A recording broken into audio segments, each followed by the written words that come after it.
कुमार गौरव, अब खबर मिल रही है बैठक अब शाम को होगी। गृह मंत्री अमित शाह जब श्रीनगर से लौटेंगे।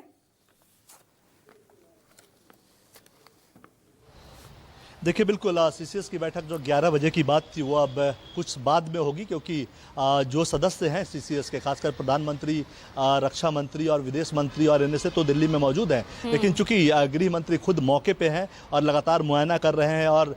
समीक्षा कर रहे हैं सुरक्षा का, विदेश मंत्री वहीं अमेरिका और पेरू की अपनी यात्रा बीच में ही छोड़कर वापस लौट रही हैं, तो जाहिर तौर पर एक फुल सीसीएस जो टीम जब दिल्ली पहुँच जाएगी तो उसके बाद ये बैठक होगी। लेकिन हाँ, एक बात जरूर है कि लगातार प्रधानमंत्री नरेंद्र मोदी इस पे अपडेट ले रहे हैं। इस वक्त साउथ ब्लॉक में रक्षा मंत्री राजनाथ सिंह को तमाम सीडीएस समेत तमाम आर्मी के टॉप ऑफिसर्स उनको ब्रीफ कर रहे हैं इस पूरी घटना को लेकर, और सरकार की तरफ से ये साफ निर्देश दिया गया है कि एंटी टेरर एक्टिविटी जो है, मिलिट्री का ऑपरेशंस जो है वो तेज किया जाए और जो भी टेरर मॉड्यूल्स आपको सामने नजर आता है उसको आप तुरंत से तुरंत नष्ट करें। तो एक तरह से सरकार की तरफ से खुली छूट सेना को दी गई है, क्योंकि अल्टीमेटली अगर आप देखेंगे तो ये जो हमला है वो सिर्फ टूरिस्ट जो वहां गए थे उन पे ही नहीं है, कश्मीर की रीढ़ को तोड़ने के लिए ये हमला है। क्योंकि कश्मीर कुछ समय से नॉर्मलसी की तरफ लौट रहा था, वहां चीजें आम हो रही थी, और पहलगाम एक ऐसा सेंटर है कश्मीर का जहां टूरिस्ट सबसे ज्यादा जाते हैं। और पहलगाम का क्षेत्र पहले काफी आतंकी गतिविधियों में कहा जाता था कि वहां काफी ज्यादा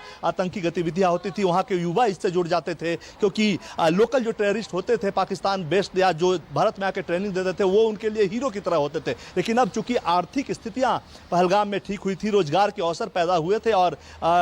टूरिज्म के द्वारा लोग अच्छा खासा कमाई कर रहे थे, तो युवा उधर से अलग हो गए थे, आतंक के रास्ते को छोड़कर सामान्य जीवन जी रहे थे और एक खुशहाली लौट रही थी। लेकिन हाँ, ये हमला एक चैलेंज है सुरक्षा बलों के लिए भी और आईबी के लिए भी, इंटेलिजेंस एजेंसीज के लिए भी, क्योंकि अल्टीमेटली अगर कोई हमला होता है तो उसमें इंटेलिजेंस और सिक्योरिटी का फेल्योर ही सामने आता है कि इतनी सुरक्षा जब वहां है, जब आप ड्रोन से सर्विलांस कर रहे हैं, सीसीटीवी कैमराज हैं, आरएफआईडी टैग्स का इस्तेमाल उस इलाके में आप कर रहे हैं, उसके बावजूद आतंकी सैलानियों के पास पहुंच जाते हैं। और ये भी बताया जा रहा है, अगर ये बात सच है तो काफी चिंता की बात है कि धर्म पूछकर फिर गोली मारी गई। तो जाहिर तौर पर जो आउटकम होता है, अगर ये तमाम बातें हैं, आउटकम ये होता है अगर धर्म पूछकर गोली मारी जा रही है तो इसका मतलब है कि देश में जो एक शांति व्यवस्था है उसमें कहीं ना कहीं चिंगारी लगाने की है, उसको सुलगाने की है कि भारत में हिंदू मुसलमान हो जाए, धार्मिक आधार पे बवाल बढ़ जाए, कहीं हिंसा हो जाए, ये एक प्रयास होता है। दूसरा, लोकल स्तर पे जो आम लोग जो वहां जाते हैं, पूरे भारत से सैलानी जाते हैं, विदेश से सैलानी आते हैं, उनके आने से अर्थव्यवस्था की कमर टूटे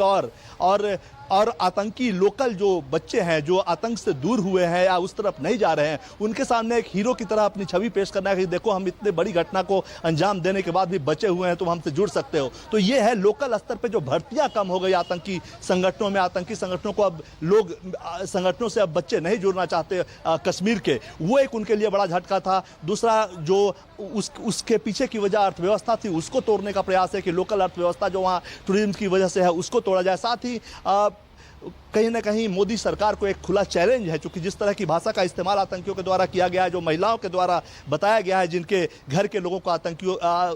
के द्वारा मारा गया, तो जाहिर सी बात है ये चिंता का विषय है। और हाँ, सिक्योरिटी और इंटेलिजेंस का ये फेल्योर है और सरकार की तरफ से खुली छूट है सेना को, सुरक्षा बलों को। बिल्कुल, अगर सिक्योरिटी और इंटेलिजेंस के फेल्योर के यहाँ सवाल उठेगा तो ऐसे में तो सबसे बड़ा चैलेंज, क्योंकि वहां की सिक्योरिटी और तमाम चीजों की जो जिम्मेदारी है वो तो गृह मंत्रालय के अंडर है ना, तो ऐसे में तो और ज्यादा यहाँ पर चैलेंजेस प्रशांत देव बढ़ते नजर आएंगे।